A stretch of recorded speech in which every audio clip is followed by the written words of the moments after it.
दोस्तों, लाभ हानि का सबसे महत्वपूर्ण क्वेश्चन जो हमेशा पूछा जाता है सभी परीक्षाओं में, उस प्रश्न को आज बनाने का इजीली तरीका देखने वाले हैं। प्रश्न कैसा रहेगा देखिए। 12 वस्तु का क्रय मूल्य 15 वस्तु के विक्रय मूल्य के बराबर है, लाभ या हानि प्रतिशत क्या होगा, इस तरह के प्रश्न।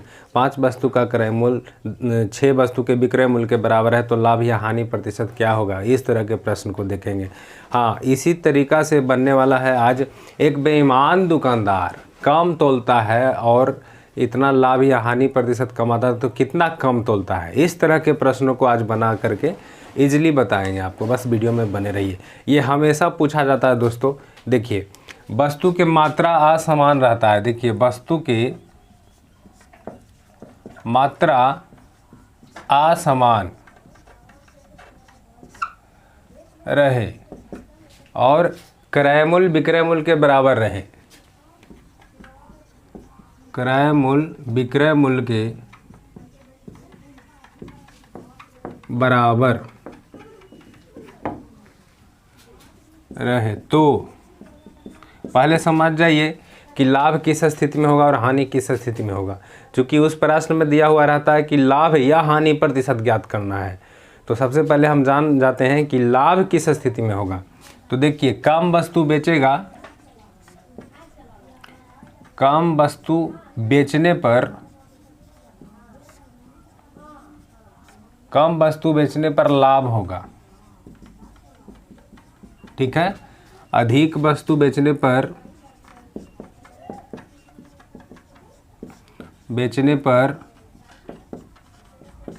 हानि होगा। इसे जो है दिमाग में रख लेंगे।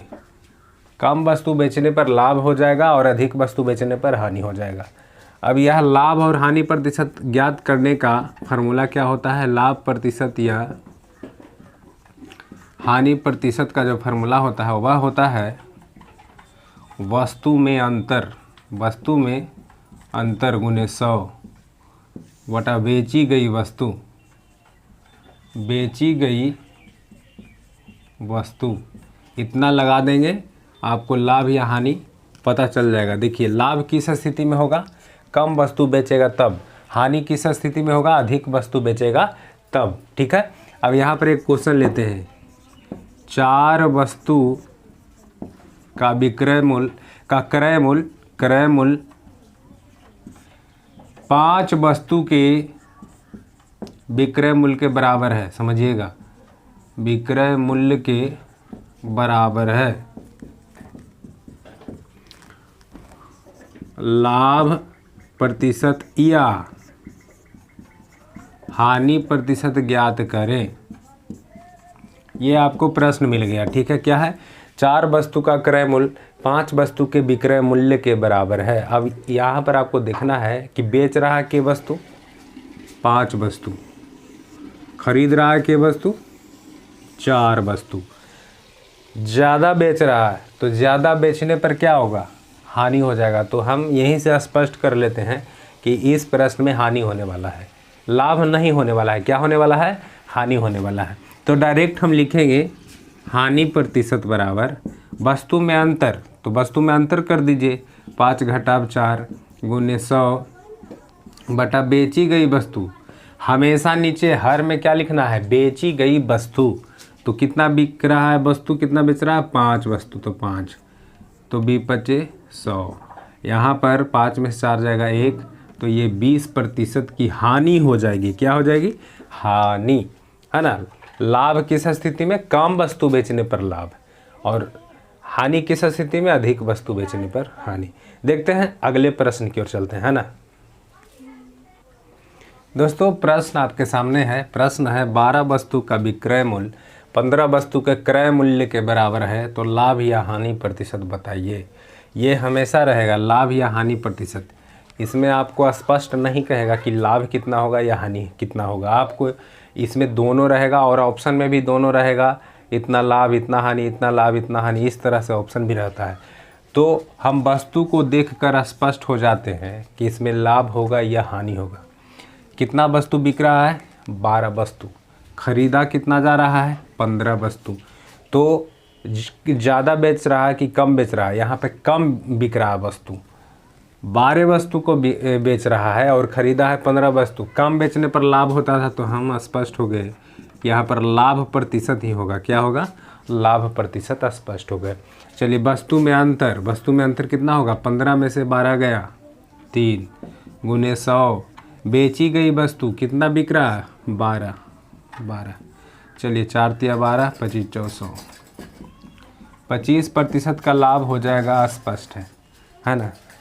चलिए अगले प्रश्न की ओर चलते हैं।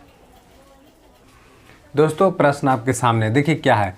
एक दुकानदार कहता है मैं क्रय मूल्य पर ही माल बेचता हूँ, लेकिन 1 केजी बाट के बदले 900 ग्राम बाट का ही प्रयोग करता हूँ, तो दुकानदार को कितना प्रतिशत लाभ होगा? कम तोल रहा है, तोलना चाहिए था 1 केजी, लेकिन कितना तोल रहा है? 900 ग्राम तोल रहा है, तो उसको कितना प्रतिशत का लाभ होगा? तो इस प्रश्न को भी उसी फार्मूला से बना देंगे। चलिए लाभ प्रतिशत